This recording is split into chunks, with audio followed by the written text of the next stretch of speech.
Good evening.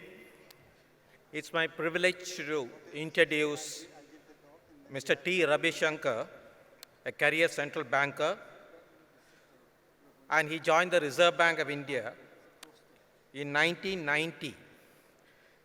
And he has worked in various capacities till his elevation as the Deputy Governor in May 2021. His current areas of responsibilities, it's easy to say almost everything, I think, which is of relevance to this event. The public debt management, the forex reserve management, payment systems, IT infrastructure, currency management. So he sees the currency part, the cash part, and the IT part, and the foreign exchange management. Mr. Ravi Shankar has extensive experience in the area of markets. Basically, our careers ran parallelly for some time, although we managed to be in the same department for a very brief while. I think Ravi Shankar was acknowledged as the markets man as far as the Reserve Bank of India was concerned. His understanding of the debt and the foreign exchange market was deep and was respected at all levels within Reserve Bank of India and in the market. In early 2000, Rabi Shankar played a key role in creating a regulatory framework for the government securities market, and he was also instrumental in setting up the Reserve Bank of India's screen-based, anonymous, negotiated dealing system in government securities, which guaranteed settlement through a central counterparty. More recently, under his guidance, Reserve Bank has rolled out a web-based system called the Retail Direct, enabling Indians to directly buy and sell Indian government bonds. Earlier, Mr. Shankar worked in the Indian government and helped in setting up the government's public debt management unit inside the Ministry of Finance. He has also been advisor to the government of Bangladesh and an IMF consultant, so you can well imagine the range of experience that he brings on the table. As Deputy Governor in charge of payment systems, he has the oversight of the UPI, and India is well respected all around the world for that, and the other digital payment system, all of which have contributed to widespread adoption of digital payments and positioned India as a leading country in this area. Reserve Bank recently set up its own innovation hub in Bangalore, which has devised digital solution for speeding up disbursal of rural credit and other innovative initiatives for strengthening financial inclusion. He also oversees the important work relating to the central bank digital currency. Shri Rabi Shankar has represented Reserve Bank of India on many international forums, like the Bank for International Settlements, and in various internal and external expert committees. Ladies and gentlemen, may I welcome Rabi Shankar, and let's listen to his keynote address.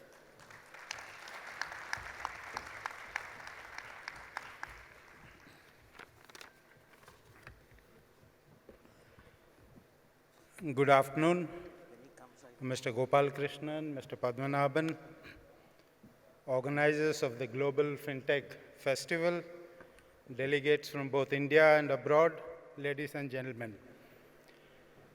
It actually felt good being introduced by Mr. Padmanabhan, although I must confess that you probably heard those things better than I did on the stage, mainly for the reason that he is the kind of person, probably one of maybe 2 or 3 people in the Reserve Bank, that people like me looked up to as we progressed in our career. He was the person we had to emulate. There's the standard set by people like Mr. Padmanabhan were the ones that we had to emulate. He's right. We didn't really work together for a long time in one department, but we were pretty much in close contact virtually throughout our careers. In fact, when I joined the Reserve Bank of India, which was in Trivandrum, Mr. Padmanabhan was posted in Trivandrum, but he had just left around that time. So feels great, and with all familiar faces from the industry.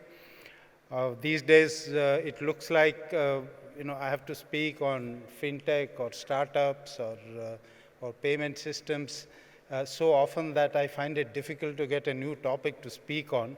Hopefully, I'll try and not bore you much, in this talk.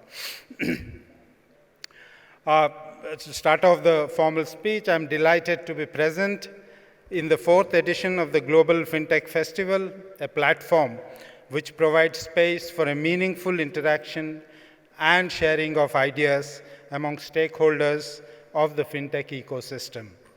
The deliberations help all participants in identifying common objectives and provide inputs for potential policy actions. The elements of the theme of this year's festival, inclusion, resilience, and sustainability, succinctly captures the attributes of the sort of fintech ecosystem that one would like to see in India. The role of innovation in increasing the productive capacity of the economy is well understood. But where does innovation itself come from? Economists, following the tradition of Joseph Schumpeter, conclude that innovations are overwhelmingly the fruits of long-term investments that build on each other. Innovations rarely occur in isolation. It is by its very nature deeply cumulative. Innovation today is often the result of some pre-existing ideas. Innovation is also collective, with long lead times. What might appear as a radical discovery today is actually the fruit of years of hard work by different researchers. In the Indian context, the theory certainly holds true. For example, UPI, which now clocks more than 340 million transactions a day, is the outcome of cumulative efforts and investment in institutions and technologies by the Reserve Bank of India and the government over the past decade and a half. UPI also owes to private innovations, the private sector participants that have actually taken it, taken it in bridging the last mile and acquiring the kind of customer base that it has today. India's fintech players and the traditional financial institutions have all seized the opportunities offered by these public sector initiatives and created the thriving ecosystem that we see today. If I can divulge, sort of slightly, the typical model that we have in India, which is not really, appreciated in its entirety for the development of digitization in general, is the fact that basic infrastructure has been built in the public sector. Now, basic infrastructure building for a private sector is not generally seen, not just in payment system, but in any aspect of economy because of the long gestation periods and the huge investments required. These basic infrastructures built in the public sector are then kept open to the innovative and creative fintech and startup ecosystem that we have, who create products, who innovate products that meet the requirements that are the call of the day at that point in time.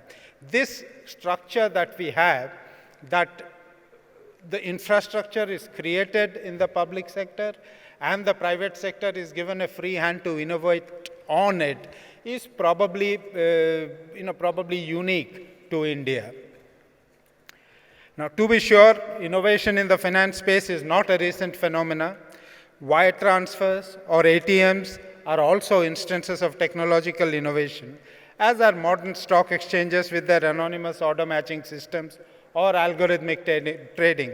Mr. Padmanabhan referred to the NDS home system that was introduced in 2005 in India. This is a stock exchange-like anonymous order matching system for bond markets. At the time that it was introduced, it was unique. No other major market actually had an anonymous order matching system for doing bond trades, for doing wholesale bond trades. In fact, I think to this day, there is no other major market where you have price discovery in the anonymous mode in the government bond market. In that sense, the NDS home system that we have had is probably one of the first few instances of a major fintech innovation. All these changes, whether it's stock exchanges or, or ATMs, for example, was a fintech innovation, we can call that. But all these changes were gradual and enabled the financial system to adapt to the new technologies in a by and large non-disruptive manner. What is different about the recent innovations is the speed and the scope of such changes, making them potentially far more disruptive. So much so that they merited the status of a separate industry and a new name, fintech. It would be useful to remember that apart from the difference in speed and scope, neither the older innovations nor the current fintech innovations change the basic nature and functions of the financial system. The major transformation that characterizes the fintech ecosystem is the increased efficiency with which financial products and services are delivered and consumed. This efficiency is driven largely by three factors. A, digitization of information, which can then be accessed, processed, and transmitted with ease. B, more direct interface between buyers and sellers, between borrowers and lenders, and between payers and receivers, which optimizes transaction chains. And C, democratization of fast communication channels that expands the reach of the financial system. Put together, these efficiencies lead to lower cost, quicker transactions, and better inclusion. This is clearly a desirable outcome and one that should be actively encouraged and promoted, which is what the focus of policy making and regulation currently is. But innovative developments raise different issues, not necessarily undesirable in themselves, but which need to be addressed nonetheless. One issue is the relative roles of traditional financial institutions, especially banks, vis-à-vis the fintech entities. Should their interaction be driven by motives of collaboration or competition? The second issue is what should be the approach of financial regulators? How is fintech ideally regulated? Same as traditional finance or differently? I shall try and talk about these two issues briefly in what follows. Traditional financial players, let's just call them banks for simplicity, have come to acknowledge the impact of fintechs on their functional roles, and they are reacting in one of two ways. The first way is by internalizing innovations, thereby placing themselves in competition with fintech entities. The second way is by collaborating with fintechs, either by engaging in one-on-one partnerships or by purchasing the services of fintech players. The latter kind of collaboration, purchasing the services, can also be functional, in the sense that fintech entities can perform functions where they have the competitive advantage, and banks can focus on areas of their expertise. While customers benefit from an improved experience with curated products and services at competitive prices, regulators also draw comfort in these arrangements, as traditional financial entities like banks, NBFCs, which are well regulated, well regulated and continue to discharge the primary responsibility of risk management through their own balance sheets.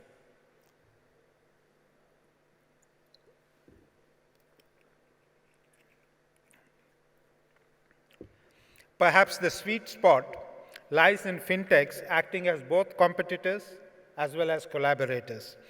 The existence of competition is necessary to create incentives for fintechs to invest in innovations, as well as pushing traditional entities to stay on their toes. At the same time, collaboration is essential for innovation to be absorbed in the financial systems in as smooth a manner as possible. Traditional players with their robust balance sheets, capital base, and risk management practices can provide the strength and stability, while fintechs with their agility and innovative capabilities can deliver on customer experience, drive down costs, and expand access. What should be the area of collaboration and what should be the field of competition will eventually be determined by market forces.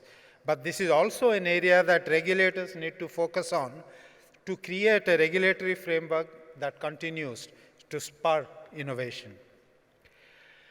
The Reserve Bank of India is deeply engaged in the process of technological transformation of the financial system. Its role has largely been to create an enabling environment for innovations to thrive by creating mechanisms such as the regulatory sandbox, hackathons, creation of fintech department within the Reserve Bank of India, and setting up our own innovation hub. Recently, the Innovation Hub and Reserve Bank developed and announced a public tech platform for frictionless credit, which is another example of how financial infrastructure is either created or promoted by Reserve Bank of India or other public authorities. The platform is being developed by the Innovation Hub to enable delivery of frictionless credit by facilitating seamless flow of required digital information from multiple sources to the bank.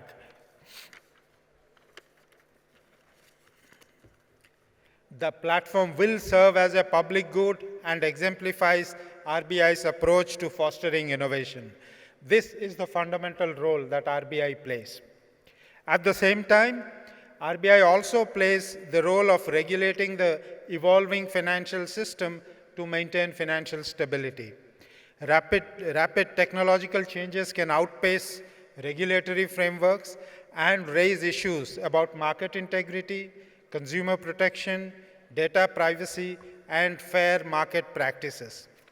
The agility of new age fintech firms can challenge traditional regulatory models as well, making it difficult to ensure compliance at all times and maintain stability. The reliance on digital platforms also amplifies vulnerabilities to cyber threats and data breaches. As fintechs amass sensitive financial data, ensuring robust cybersecurity measures and maintaining data privacy becomes paramount to safeguarding consumer information and financial systems. The rush to roll out new products and services could potentially undermine market integrity and compromise customer protection. Therefore, while fintech innovation holds immense promise, a balanced evolution where innovation is responsible and inclusive is essential for the sustained positive impact of fintechs on financial services. The regulations for P2P in 2017, the guidelines for account aggregators in 2016 are examples of RBI's proactive developmental role. As is the introduction of two-factor authentication way back in, I think 2012. The focus of the digital lending guidelines, more recent digital lending guidelines on fair treatment of customers demonstrates the prioritization of innovation with suitable guardrails. It is important to recognize that regulation plays a crucial role in managing the pace of change and allows the financial system to adapt to new innovations without threatening the stability of the system. Self-regulation. This is probably the way to go about, at least in the initial stages. I have mentioned that before. Fintech entities are not strictly financial entities, so the regulation approaches and the models of regulation that currently exist may not really apply in their entirety for fintech firms. So regulators as well as fintech firms are learning to evolve this arrangement where regulators need to know what needs to be regulated, to what extent it needs to be regulated, and fintech firms need to know what are the priorities of regulation and how do I ensure that the products I develop will remain compliant as we go forward. I think the best solution for that, at least to begin with, is self-regulation. As regulators continue to contemplate, implement, and refine regulations for the orderly development of the fintech sector, self-regulatory organizations or SROs could play a pivotal role in the fintech industry by promoting responsible practices and maintaining ethical standards. These industry-led bodies establish guidelines and codes of conduct that foster transparency, fair competition, and consumer protection. SROs can facilitate collaboration between fintech firms, regulators, and stakeholders, creating a framework for innovation with guardrails. By proactively addressing issues like market integrity, conduct, data privacy, cybersecurity, and risk management, SROs help build trust among consumers, investors, and regulators.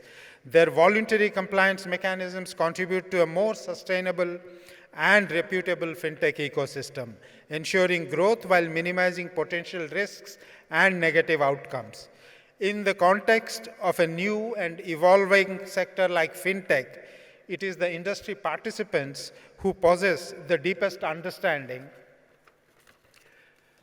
of the processes and practices within the trade. Therefore, they are best suited to establish common rules, enforce them, and effectively handle disputes that may arise from non-compliance with these rules. To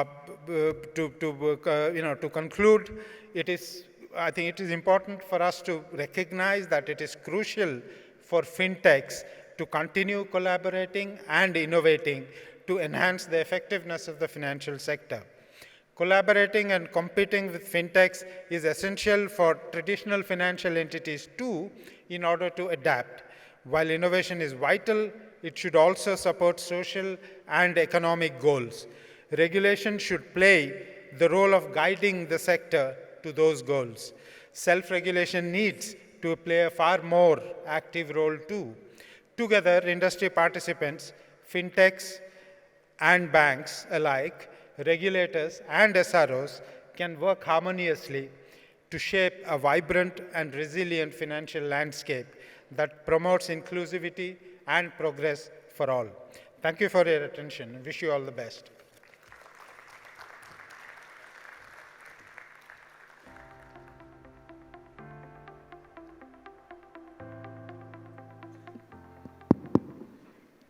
Okay, thank you very much, sir. DG has kindly agreed to take maybe 2-3 questions.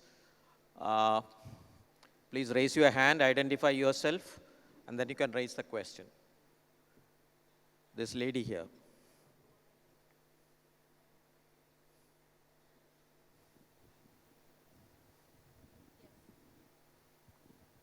Thank you, sir. Good afternoon, everyone. I am Shehnaz Ahmed. I am the FinTech lead at the Vidhi Center for Legal Policy. One question that I had was that we have seen how FinTech has transformed digital payments, especially at the domestic level. We have seen real-time payment systems coming, but there still exists frictions in cross-border payments. So your thoughts on perhaps how FinTech can play a role in enhancing cross-border payments?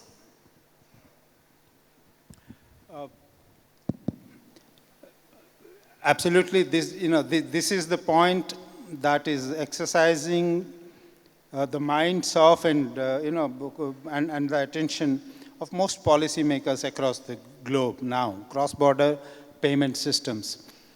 We have the technology, and we have the examples of how UPI, for example, and similarly in other countries, domestic transactions, domestic payment systems can be completely revolutionized.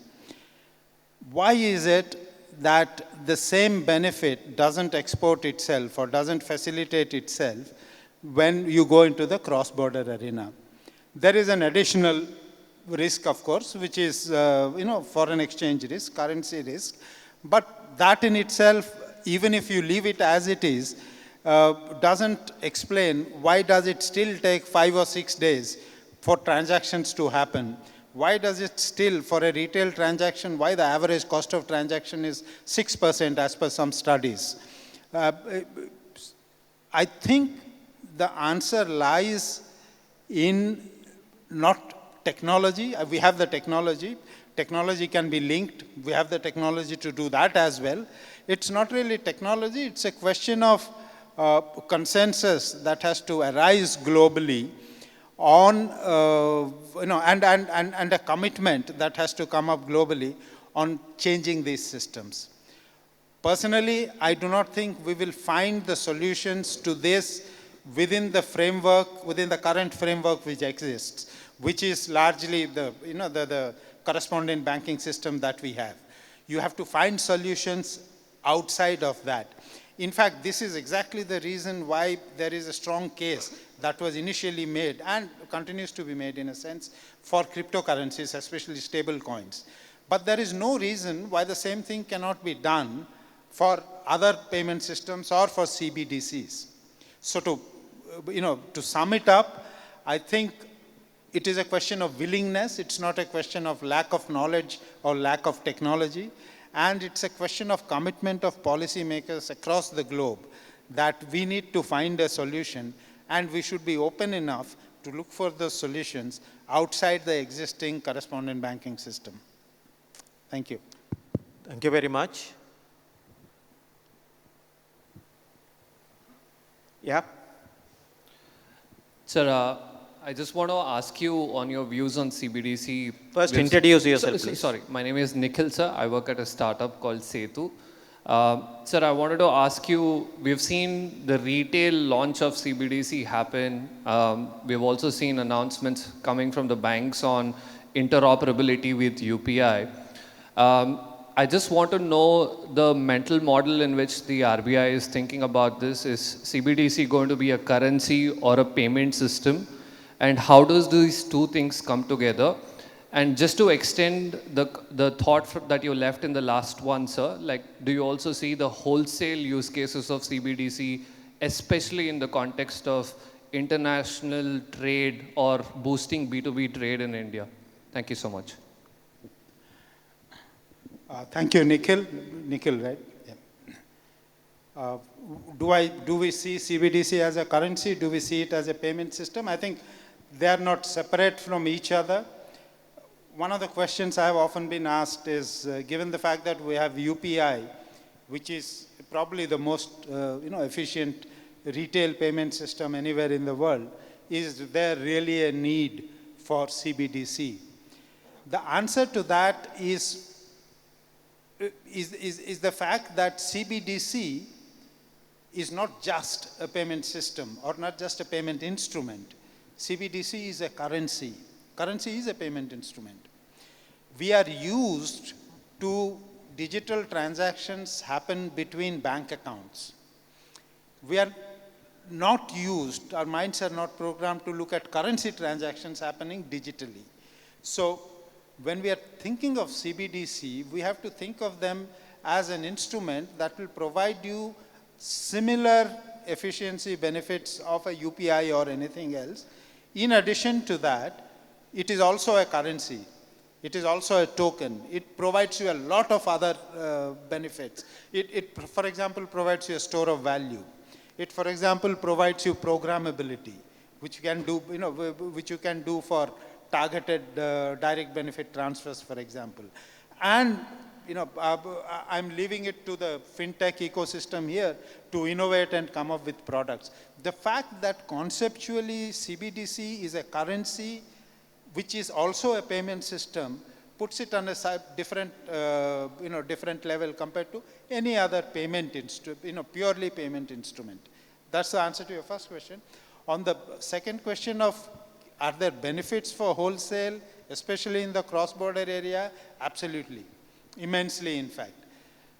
You would recognize that even for wholesale cross-border transactions, the reason it takes 2 days and the reason that you have settlement risk for 2 days in foreign exchange market, for example, longer in some other markets maybe, is the fact that you have different time zones, is the fact that for settling, finality of settlement, you have to have both central banks open.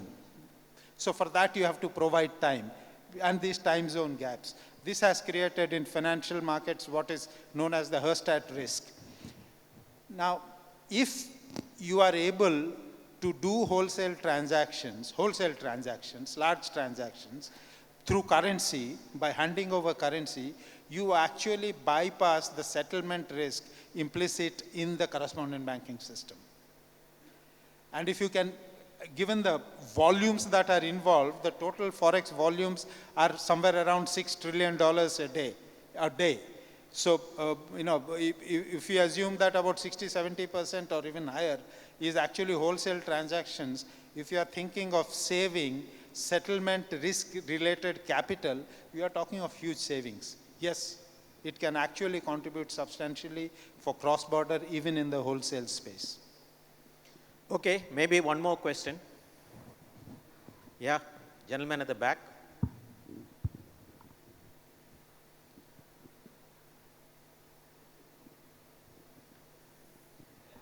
Yes, sir. Good evening. My name is Koshi Thomas. I'm from KPMG. Some very good points around competition versus collaboration. And also at the same time, you spoke about self-regulation. Now, when you look at the fintechs, as we always speak, the weakest link in the chain is as strong, or you are as strong as your weakest link in your chain. Now, we've got mechanism around governance, risk management, and under the outsourcing guidelines. But what would be your advice for the fintech collaborators around in this room, around governance and specifically on risk management?